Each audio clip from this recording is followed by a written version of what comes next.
여호와께서 모세에게 말씀하여 이르시되 누구든지 여호와의 성물에 대하여 부지 중에 부재 중에 범죄하였으면 여호와께 속건제를 드리되 내가 지정한 가치를 따라 성소의 세겔로 몇 세겔 은에 상당한 흠없는 순양을 양떼 중에서 끌어다가 속건제로 드려서 성물에 대한 잘못을 보상하되 그것의 5분의 1을 다하여 제사장에게 줄 것이요 제사장은 그 속건제의 순양으로 그를 위하여 속죄한즉 그가 사함을 받으리라.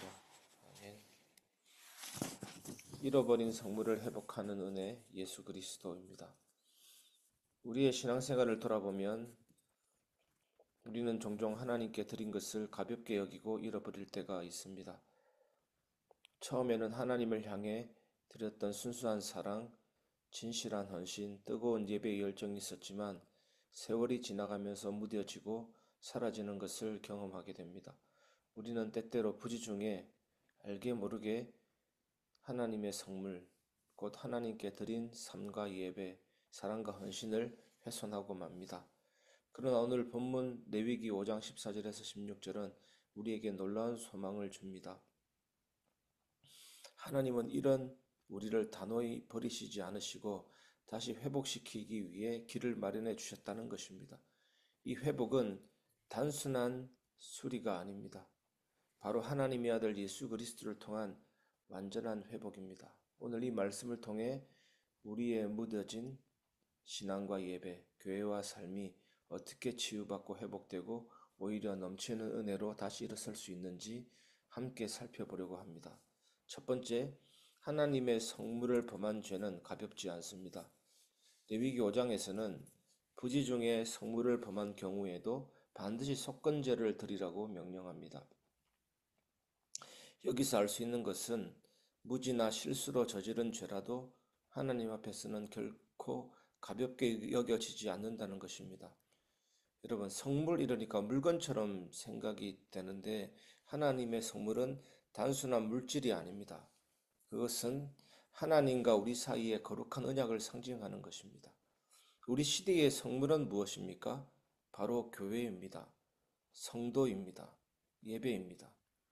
우리가 교회를 가볍게 여기거나 성도 간의 사랑을 소홀히 하거나 예배를 형식적으로 드릴 때 우리는 하나님의 성물을 범하는 것입니다. 때로는 나도 모르게 예배를 귀찮아하고 교회 사역을 내일보다 뒤로 미루며 성도 간의 사랑을 포기할 때가 있습니다. 그러나 하나님은 그런 모습을 결코 가볍게 보시지 않습니다. 왜냐하면 교회는 그리스도의 핏값으로 세워진 곳이고 성도는 하나님의 거룩한 자녀들이고 예배는 하나님이 친히 받으시는 영광의 제사이기 때문입니다. 그러므로 우리는 늘 깨어서 하나님의 것을 가볍게 여기지 말고 성물 앞에서 두렵고 떨림으로 서야 합니다. 두 번째, 이렇게만 하면 참 우리에게 큰 무서운 고통, 무서운 하나님의 징계처럼 느껴질 수도 있지만 그러나 회복의 길이 있습니다. 예수 그리스도입니다. 하나님은 성물을 범한 자에게 바로 진노 내리고 바로 쳐버리고 하는 하나님이 아니시라 성물을 범한 자에게 속건제를 명령하셨습니다. 단순한 양이 아니라 흠없는 순양을 성소의 세겔로 가치를 평가하여 드리게 하셨습니다. 그리고 손해에 대해서는 5분의 1을 더하여 보상하라고 하셨습니다. 이 명령은 단순한 형식적인 법무적인 보상이 아닙니다. 부지 중에 범했더라도 그것을 철저히 인정하고 온전한 제사를 통해 하나님과의 관계를 다시 세워야 함을 뜻합니다. 그리고 이 속건제는 결국 예수 그리스도를 통해 완성되었습니다. 여러분, 우리는 부족과 실수, 무너진 신앙을 스스로 회복할 수 없습니다. 우리의 노력으로 신앙을 회복할 수가 없습니다. 아무리 좋은 예배를 드리고 헌신을 해도 우리의 죄와 허물은 인간의 힘으로는 온전히 갚을 수가 없습니다. 그래서 하나님은 흠없는 어린 양 예수 그리스도를 보내주신 것입니다. 예수님은 우리의 부재 중의 범죄, 의식하지 못했던 교만과 나태함까지도 대신 짊어지시고 십자가에 달려 죽으셨습니다.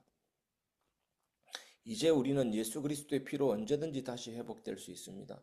무너진 예배도, 식어버린 사랑도, 흩어진 교회도 상처 입은 성도도 예수님 안에서 다시 일어설 수 있습니다.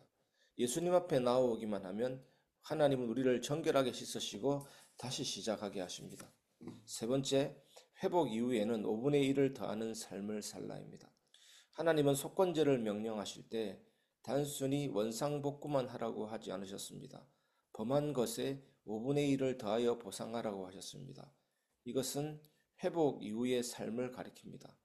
하나님의 은혜로 회복된 사람은 단순히 예전 수준으로 돌아가는 것이 아니라 이전보다 더 풍성한 삶을 살아야 한다는 것입니다. 여러분, 회복된 예배는 점점 더 깊어져야 합니다. 회복된 교회는 더 사랑이 넘쳐야 합니다. 회복된 성도는 더 헌신하는 자가 되어야 합니다. 우리는 하나님의 은혜를 입었다면 내가 이만큼 했으면 됐지 하는 수준에 머물러서는 안 됩니다. 회복 이후에 오히려 더 감사하고 더 뜨겁게 예배하고 더 사랑하며 살아가야 합니다. 예수 그리스도를 통해 받은 구원은 우리를 풍성함으로 이끌어갑니다. 단순히 살아남음이 아니라 넘치는 삶입니다. 단순한 회복이 아니라 더 깊은 헌신입니다. 우리의 예배가, 우리의 교회가, 우리의 신앙이 오늘 몇 분의 몇을 더하랍니까? 5분의 1을 더하는 삶이 되기를 주님은 원하십니다. 풍성한 삶이 되기를 원하십니다.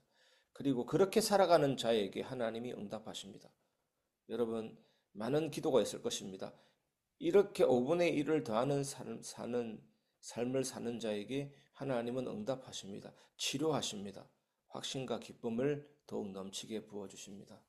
여러분의 삶이 이런 삶 되시기를 바랍니다. 말씀을 마무리하겠습니다.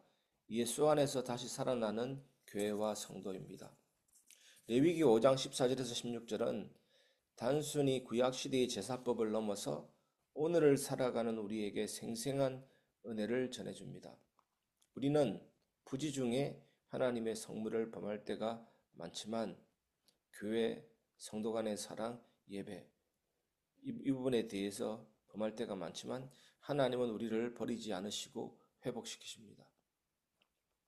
그 회복은 바로 예수 그리스도의 피를 통해 주어집니다. 오늘도 여러분 예수님 앞에 나오십시오. 무너진 마음을 가지고 지친 예배를 가지고 식어버린 사랑을 가지고 주님께 나오십시오. 예수님은 우리의 허물을 덮으시고 정결하게 하시고 다시 일으켜 세워주십니다. 그리고 단순한 회복을 넘어서 5분의 1을 더하는 풍성한 삶으로 인도하십니다. 교회는 다시 살아나고 성도는 다시 뜨거워지고 예배는 다시 하나님께 온전히 올려질 것입니다. 우리 교회가 5분의 1 더한 풍성한 나눔의 교회가 되기를 바랍니다.